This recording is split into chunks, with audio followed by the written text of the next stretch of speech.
warm welcome from the broadcasting crew and myself for joining us on ERi-TV English News Broadcast TV viewers. It's now exactly 10:30 p.m. Asmara time, and we are ready for a domestic and international report from May 4th, 2026. To begin with, I present you the top stories. Cultural and Sports Week conducted in Southern region. Beekeepers Association working to supply organic honey.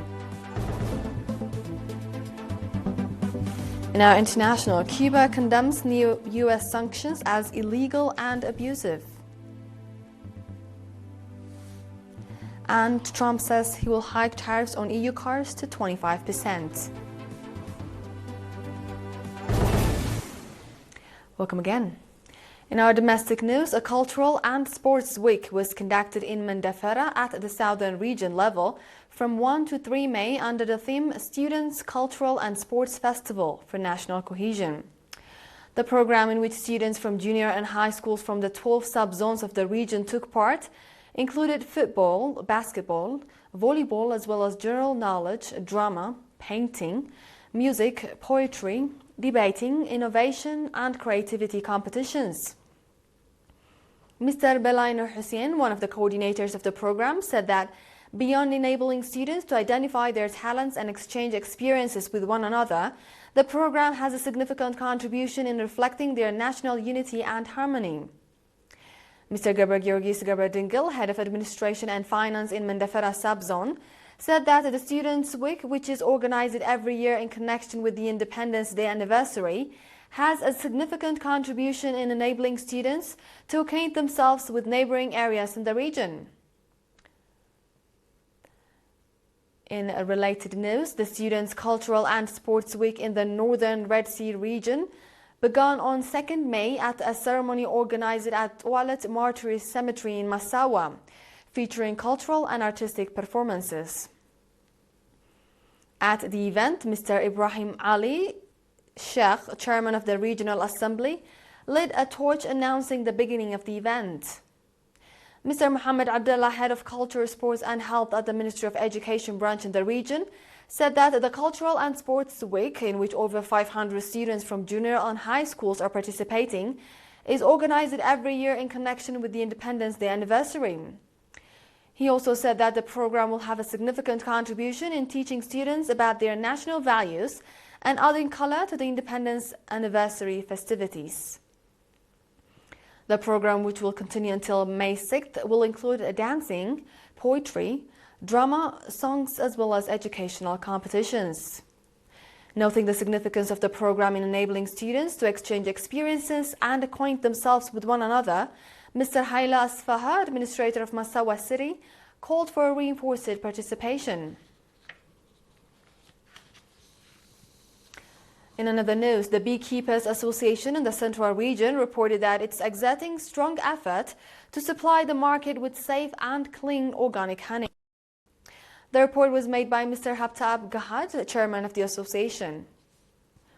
Mr. Habtab said that the Ministry of Agriculture organizes seminars and training programs for beekeepers with a view to enhancing their capacity and enabling them to produce abundant and safe honey, and that this is contributing to increased honey production across the region. Indicating that the association has sales markets in the cities of Keren, Mandafera and Asmara, Mr. Habtab urged beekeepers to uphold the standards of the Ministry of Agriculture. The Beekeepers Association of the Central Region, which was established in 2001, currently has 206 members.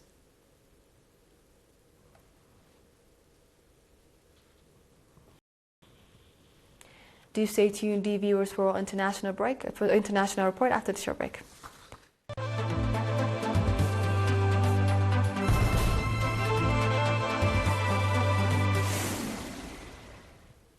Welcome back. Cuban Foreign Minister Bruno Rodriguez has condemned a new wave of US sanctions on the country as illegal and abusive.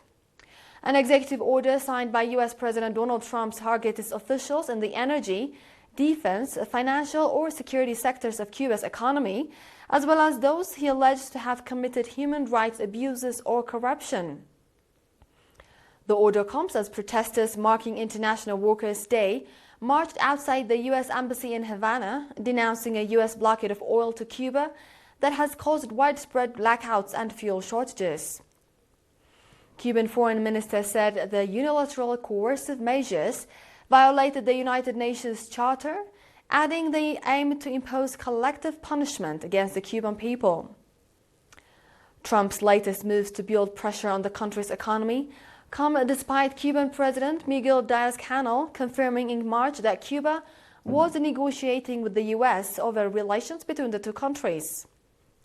A U.S. blockade on oil to Cuba has led to fuel shortages and widespread blackouts, impacting hospital wards, public transport and education. Only one Russian oil tanker has reached the country since the blockade was imposed. In another news, U.S. President Donald Trump said that he's increasing the tariffs charged on cars and trucks imported from the European Union to 25%.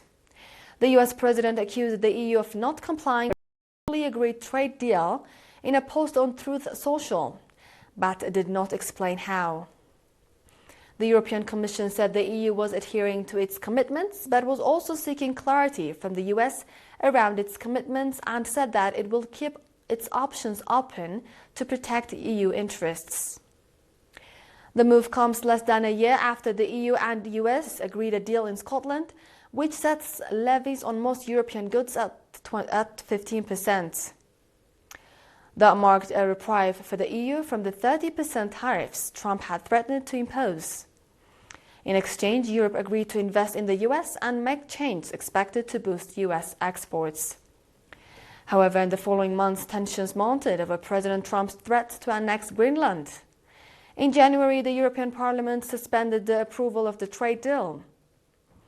The deal was eventually approved by the Parliament in March, but only after a clause had been added, allowing it to be suspended if the Trump administration was deemed to have undermined the objectives of the deal, discriminated against EU economic operators, threatened member states' territorial integrity, foreign and defense policies, or engaged in economic pressure. With this, we conclude our domestic and international report for this session. Dear viewers, now the top stories once more. Cultural and Sports Week conducted in the southern region.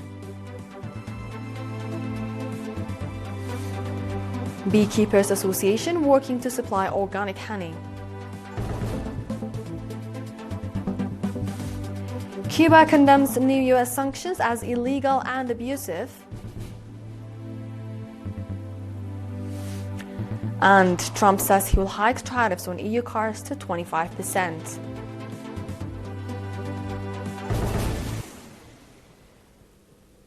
This was The World on Monday with ERi-TV English News Broadcast. To you viewers, from all of us here, thank you for watching. Join us again on our tomorrow's broadcast. Until then, good night from Asmara.